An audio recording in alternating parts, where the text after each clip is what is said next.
Ei, vocês estão no ar, tudo bem com vocês? Então, vamos ao último dia de aula da etapa, mas a aula de hoje refere-se a uma cobrança que vai acontecer na terceira etapa, tá bom? A gente está na página 105 do livro 2, tá bom? E na parte da página 105 do livro, a gente vai ver o gênero lenda, que é um gênero já muito próximo, muito íntimo de vocês, porque vocês estudam ele desde pequenininhos, né? No ensino fundamental 1, as lendas folclóricas brasileiras.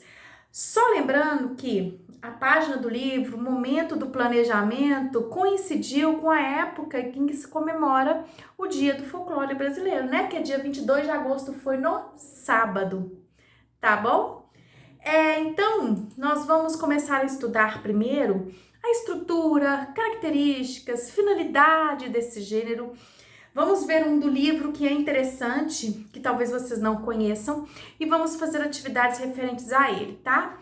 Esse específico do livro que nós vamos tratar, eu vou postar na parte da atividade, tá bom?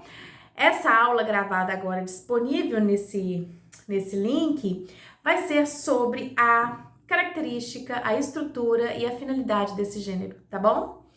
Bom, então na tela aqui nós temos sobre lendas, tá na página, estou reproduzindo o aporte teórico para a gente estudar, que está na página 108, tá bom? Então vamos lá. A gente sabe que os povos possuem culturas, né? E são culturas diferenciadas, porque depende de superstição, depende da história, depende do jeito de viver, do jeito de se relacionar. E existem situações que acabam sendo sobrenaturais ou inexplicáveis, ficam misteriosas, difícil se pautar e explicar a partir da ciência ou de um fato. Então, para tentar justificar, cria-se história para embasar aquele acontecimento aparentemente não explicável. Então, por isso que existem as lendas. Como as pessoas criam histórias para justificar isso e vão passando de geração para geração, não existe claramente a autoria. Vocês vão procurar lendas e não vão ver o nome de autor, porque realmente é uma reconstrução oral e é passada de geração para geração, né? Às vezes existem versões, essa lenda é a versão da lenda antiga chamada tal. Porque como é oral e como diz o provérbio, quem conta um conto aumenta um ponto, então vai criando também versões das histórias, das lendas que surgiram no início, tá? Então olha só, muitos povos, na tentativa de explicar acontecimentos misteriosos e sobrenaturais, criam histórias. Assim surgem as lendas, que são narrativas orais, que procuram desvendar fenômenos inexplicáveis e histórias de seres fantásticos. Gente, quando falamos que são narrativas orais, não quer dizer que elas só existem no discurso oral, tá? É claro que existe registro escrito, tanto que a gente vê no livro aqui o registro escrito, né? As histórias que estão registradas, as lendas folclóricas, mas o surgimento foi a partir da oralidade. É contar, é sentar com um grupo de pessoas, contar histórias para tentar definir aquele mistério, tá? Bom, constituindo parte importante da cultura de um povo, as lendas são transmitidas oralmente de geração em geração, desde o início dos tempos. Elas têm caráter anônimo, ou seja, ninguém sabe ao certo quem as criou. É o que eu falei no início. Como definir a autoria se é histórias que são contadas por pessoas e vão passando por pessoas e vai aí de geração para geração, né? As mais conhecidas lendas brasileiras são de origem indígena, europeia e africana. Por quê, gente? Porque explica o nosso processo de formação do Brasil, né? A gente teve uma colonização de exploração, os portugueses vieram para cá, os escravos africanos vieram para cá, né? E os indígenas que aqui estavam.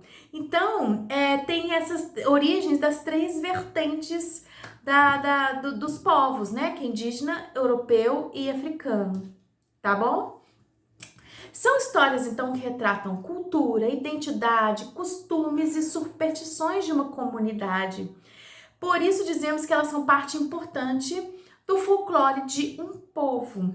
Então, as superstições, os costumes, as lendas que todo mundo conhece é de uma região específica, pode acontecer em outras, tá?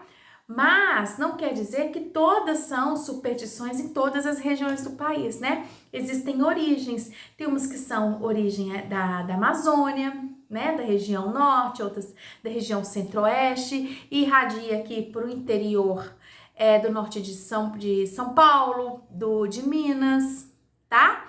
Então vai influenciando a partir das origens e da geração, tá ok? Eu vou colocar para vocês, ó, título de curiosidade, eu sei que vocês conhecem, vou colocar 3 personagens folclóricos significativos e atuantes, né, nas nossas histórias, que é a do Curupira, o personagem Curupira, que é representado por um anão de cabelos compridos e vermelhos e com pés virados para trás, estranho, né? Esse personagem é um protetor das florestas e dos animais silvestres. Ele persegue a mata, todos os que desrespeitam a natureza. Quando alguém desaparece, muitos acreditam que tenha sido obra do Curupira. Então, Curupira levanta a bandeira da floresta, né? Então, muito da região norte, esse folclore, tá? A Cuca, muitas pessoas conhecem, principalmente porque esse personagem folclórico é usado, né, por Monteiro Lobato na história, na saga do Sítio do Pica-Pau Amarelo. Então, a Cuca é uma figura fantástica e tem um aspecto assustador. Alguns dizem que ela é uma velha feia que toma a forma de um jacaré. Outros falam que se parece com uma senhora enrugada, corcunda e de cabelos brancos e desgrenhados. Tá vendo? Tem 2 versões de visão da Cuca, porque é aquela história de passar de geração para geração e criar versões a partir de outra, né? A pré-existente. A Cuca só aparece à noite, porque a origem do personagem é que ele não dorme, né? Por isso que as crianças ficam com medo de dormir, porque a Cuca atua à noite. Sempre procurando por crianças que fazem pirraça e que não querem dormir cedo. Elas colocam em um saco e as levam embora e não se sabe exatamente para onde a Cuca vai com os pequenos, muito menos o que faz com eles. Tem histórias que falam que a Cuca cozinha, né? Faz um prato maravilhoso lá com as crianças e come. A Cuca foi muito usada pela minha mãe para me colocar para dormir cedo, né? Que ela falava assim, tem que dormir, senão a Cuca vem buscar se você demorar para dormir. Eu tinha pânico. Eu ficava doida para dormir rápido, com medo de demorar para dormir, para a Cuca não vir me pegar, né? Então, esses personagens foram muito usados pelos pais para tentar controlar as atitudes das crianças, né? E tem aquela música que é macabra, mas falam que é ciranda de criança. Nunca vi uma coisa dessa, ainda bem que eu nunca cantei para os meus filhos, né? Dorme, neném, que a Cuca vem pegar. Como é que você manda um neném dormir e a Cuca vai vir pegar um neném? Olha que sacanagem, né? E outra, cadê os pais dessa criança, desse neném? Por quê? A mamãe foi pra roça e o papai foi trabalhar. Pensa, gente, os pais não estão em casa, o neném tá sozinho. E tem alguém cantando, macabrando esse neném pra dormir logo, pra Cuca não vir buscar. Loucura, né, gente? Mas é isso, são as versões das cirandas das crianças. Bom, tem a Yara, e gente, Yara é uma figura folclórica brasileira em que muitos pescadores têm medo, acreditam piamente, ou seja, de verdade, que a Yara existe.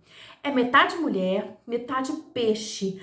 Todo pescador brasileiro conta a história de moços que cederam aos encantos da Yara e desapareceram.